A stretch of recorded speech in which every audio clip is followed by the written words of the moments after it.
नमस्कार साथियों, आप सभी का एक बार फिर से स्वागत है हमारे चैनल पर।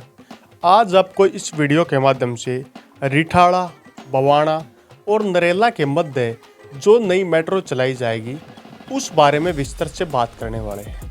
अगर बात करें रिठाड़ा से बवाना और नरेला मेट्रो को दिल्ली मेट्रो द्वारा फेज़ 4 के अंदर शामिल किया गया है और इसका निर्माण कार्य काफ़ी जल्द चालू होने वाला है।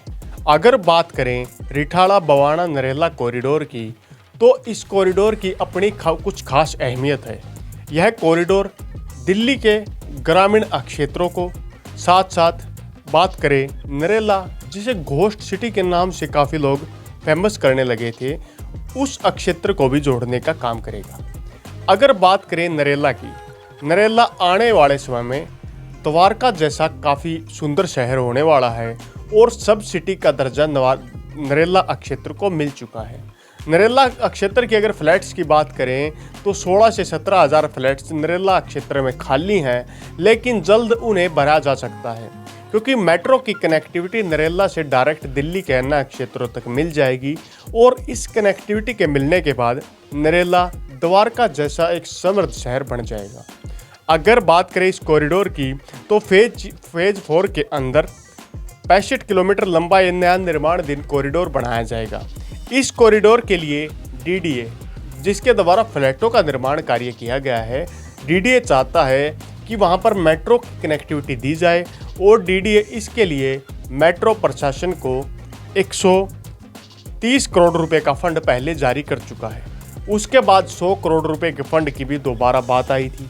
लगभग कुल 1000 करोड़ के आसपास डीडीए द्वारा फंड मेट्रो को प्रशासन को दिया जाएगा।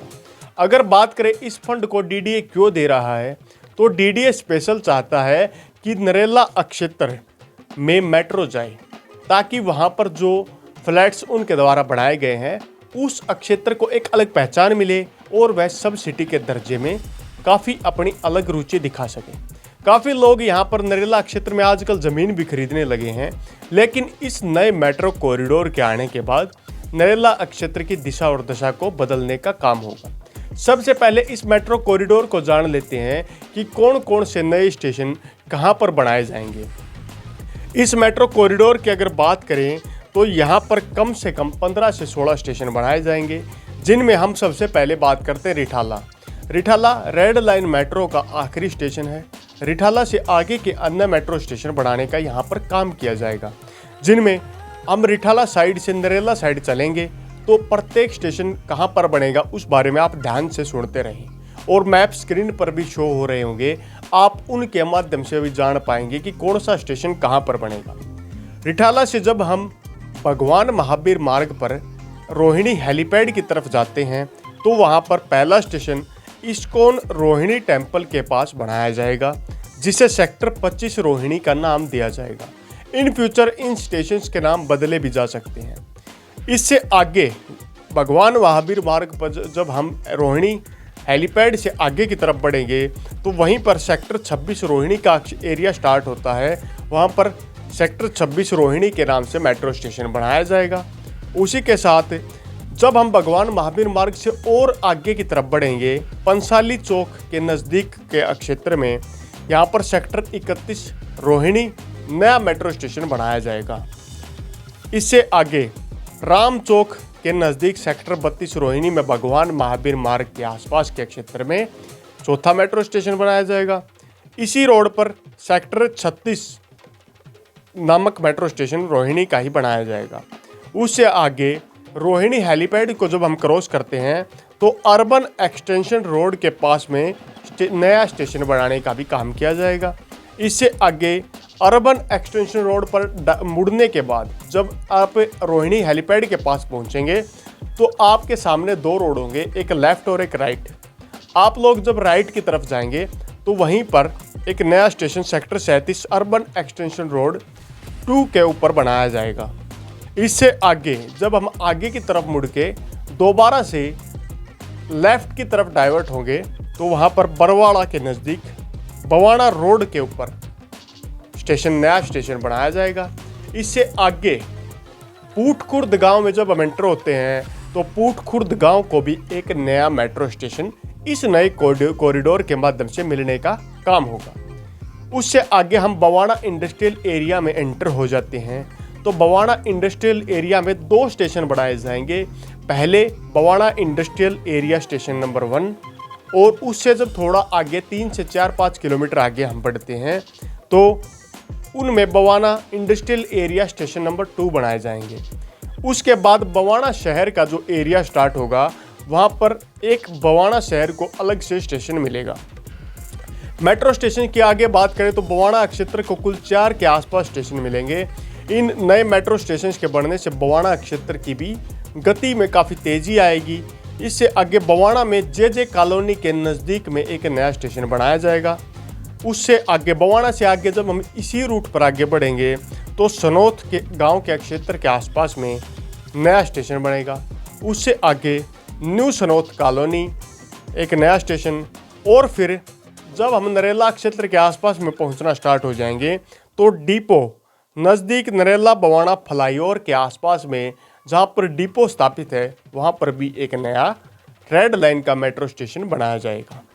उससे आगे अनाज मंडी, नरेला क्षेत्र में अनाज मंडी नज़दीक महाराजा अग्रसेन अस्पताल के आसपास में नया स्टेशन बनेगा। और फिर लास्ट स्टेशन जो बनेगा वो नरेला क्षेत्र में बनाया जाएगा जहां पर चौधरी रामदेव मार्ग के नज़दीक के एरिया में बनाया जाएगा। ये नए metro station red line metro से अलग बनाए जाएंगे। शुरुआत में एक बात और चली थी कि ये जो मेट्रो लाइन होगी ये लाइट लाइन होगी, मतलब इनमें कोचों की संख्या कुछ हद तक कम होगी। जहां पर आप देखते हैं जो सबसे बड़ी लाइन है वहां पर कोचों की संख्या 8 है, उसके बाद कई जगह पर 6 है, मिनिमम कोचों की संख्या 4 है। तो इस रूट पर सर्वप्रथम कोचों की संख्या 3 रखी जा सकती है। इन फ्यूचर आप बढ़ती आबादी के साथ यहाँ पर प्रत्येक मेट्रो के हिसाब से कोचों की संख्या बढ़ाई जाएगी। अगर मेट्रो की फेरों की बात करें तो इस कॉरिडोर नंबर 4 के अंदर नरेला बवाना जब कॉरिडोर बन जाएगा रोहिणी को डायरेक्ट कनेक्ट करने का भी काम करेगा। इस कॉरिडोर पर प्रति 4 मिनट के अंदर एक मेट्रो के आने की पूरी संभावना है। और यह कॉरिडोर जब बन जाएगा तो आसपास के क्षेत्र में ज़मीन के रेट भी काफ़ी ज़्यादा महंगे होंगे। अगर बात करें द्वारका क्षेत्र की तो द्वारका से नरेला क्षेत्र को क्यों कंपेयर किया जा रहा है। जिस प्रकार द्वारका क्षेत्र में साफ सुथरा माहौल, अनेक प्रकार की फैसिलिटी दी गई है, ग्रीन बेल्ट जोन को अलग तरीके से डेवलप किया गया है, उसी तरीके से नरेला क्षेत्र में भी इस प्रकार की सुविधा देने का काम प्रशासन और सरकार द्वारा किया गया है। अगर बात करें डीडीए की, डीडीए यहाँ पर सबसे ज़्यादा फ्लैट्स बना चुका है। उसके पीछे भी एक कारण है क्योंकि दिल्ली में बढ़ती भीड़ के कारण नरेला एक बाहरी दिल्ली का काफ़ी सुंदर शहर है और सोनीपत और राय इंडस्ट्रियल एरिया को भी कनेक्ट करने वाला शहर है। तो इस प्रकार इस नए रूट मैप के बन जाने के बाद नरेला क्षेत्र में भी गति देखने को मिलेगी।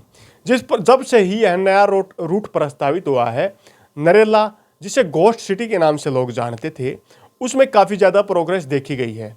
वर्तमान की भीड़ की बात करें तो इतनी ज़्यादा भीड़ नहीं है, लेकिन यहाँ पर road, infrastructure, street light, sewerage, अनेक प्रकार की बुनियादी सुविधाएं दी गई हैं ताकि यहाँ पर शहर में ज़मीन खरीदने वाले, फ्लैट खरीदने वाले, खुद का बिजनेस सेट करने वाले लोगों को एक अच्छा विकल्प मिल सके। अगर बात करें इस मेट्रो रूट की तो इस मेट्रो रूट को भूमिगत बताया गया था कि धरती के ऊपर से चलाया जाएगा। कुछ स्टेशंस को भूमिगत की बात भी छेड़ी गई थी, लेकिन उन सभी दावों को एक न्यूज़ आर्टिकल के द्वारा खारिज करने का भी काम किया गया था कि यह लाइट मेट्रो होगी, इसे रोड के साथ साथ में बढ़ाया जाएगा और इसके दोनों तरफ बड़ी जालियां लगाई जाएंगी ताकि डायरेक्ट रूप से मेट्रो रूट किसी से कनेक्ट ना हो। यहाँ पर अगर बात करें तो स्टार्टिंग में 3 कोच के साथ मेट्रो को दौड़ाने का काम किया जाएगा। इन फ्यूचर बढ़ती आबादी को देखते हुए नए कोचेज को जोड़कर मेट्रो रूट में बढ़ाने का भी काम किया जाएगा। यहाँ पर ये एरिया बन जाने के बाद अनछुई दिल्ली का क्षेत्र, जिसे बाहरी दिल्ली के नाम से जाना जाता है, उस एरिया को काफ़ी ज़्यादा फायदा होगा। और नरेला, बवाना, इनके आसपास के गांव, पूठ इत्यादि जो गांव हैं, जो बाहरी दिल्ली के गांव हैं, जो बाकी दिल्ली से अनछुए गांव हैं, उन गांव में भी भारी प्रोग्रेस देखने को मिलेगी। यहाँ पर ज़मीन रेट की अगर बात करें, ज़मीन रेट में बड़ी बढ़ोतरी देखने को मिलेगी। अगर फ्लैट्स की बात करें, पुराने फ्लैट्स और नए फ्लैट्स में कितना अंतर है, काफ़ी बड़ा अंतर यहाँ पर फ्लैट्स के रेट में भी देखने को मिला है। इन फ्यूचर यहाँ पर जैसे जैसे ज़मीन बढ़ेगी, यहाँ पर फ्लैट्स, ज़मीन, कृषि योग्य भूमि जो थोड़ी बहुत इस क्षेत्र में बची हुई है, उसको भी काफ़ी हद तक फ़ायदा मिलेगा और नई इंडस्ट्री को स्थापित होने में भी काफ़ी ज़्यादा फ़ायदा मिलेगा। ये एक ऐसा नया एरिया डेवलप किया जा रहा है जिस एरिया को सब सिटी का नाम दिया गया है और इस पूरे एरिया के डेवलप हो जाने के बाद दिल्ली क्षेत्र में रहने वाली आबादी को एक नया मार्ग मिलेगा। इस एरिया की अगर वर्तमान की बात करें तो यहाँ पर काफ़ी ज़्यादा संख्या में फ्लैट्स हैं जिन्हें DDA private builders time to time बेचने का काम करते हैं और लैंड पूलिंग स्कीम के तहत दिल्ली द्वारा डीडीए द्वारा ज़मीन खरीद करके इन फ्लैट्स को बनाने का भी काम किया गया था। इसी प्रकार आने वाले समय में जल्द ऐसा होगा कि नरेला सब सिटी एक अलग रूप धारण करने का काम करेगी। भगवान महावीर मार्ग, रोहिणी हेलीपैड और रोहिणी क्षेत्र में भी काफ़ी ज़्यादा प्रोग्रेस आने वाले समय में देखने को मिलेगी। रोहिणी हेलीपैड का जो एरिया है, पूठ का जो एरिया है, इस एरिया को भी काफ़ी ज़्यादा प्रोग्रेस देखने को मिलेगी। एक और फ़ायदा इस नए रूट से मिलने वाला है, हरियाणा क्षेत्र को भी इसका काफ़ी ज़्यादा फ़ायदा मिलेगा क्योंकि यहीं से लेकर के एक रोहिणी हेलीपैड के क्षेत्र से लेकर के एक नया रूट कुंडली मानेसर पलवल एक्सप्रेसवे तक भी बनाया जाएगा। उस रूट के माध्यम से दिल्ली जम्मू कटरा एक्सप्रेसवे तक की डायरेक्ट कनेक्टिविटी इस रूट से हो जाएगी। उसका भी इस मेट्रो परियोजना को काफ़ी ज़्यादा फायदा मिलेगा और एक शांति प्रिय, बगैर भीड़ भाड़, बगैर ट्रैफिक जाम के लोगों को सुविधा देने का काम डीडीए दिल्ली मेट्रो प्रशासन द्वारा किया जाएगा।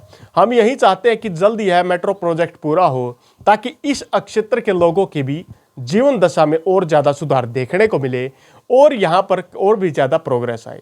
अगर वीडियो आपको अच्छा लगा तो वीडियो को लाइक कीजिए। साथ में पहली बार अगर चैनल पर आए हैं तो चैनल को सब्सक्राइब करने का काम जरूर करें। इसी के साथ अगली वीडियो तक आप लोगों से विदा लेते हैं। तब तक के लिए जय हिंद, जय भारत।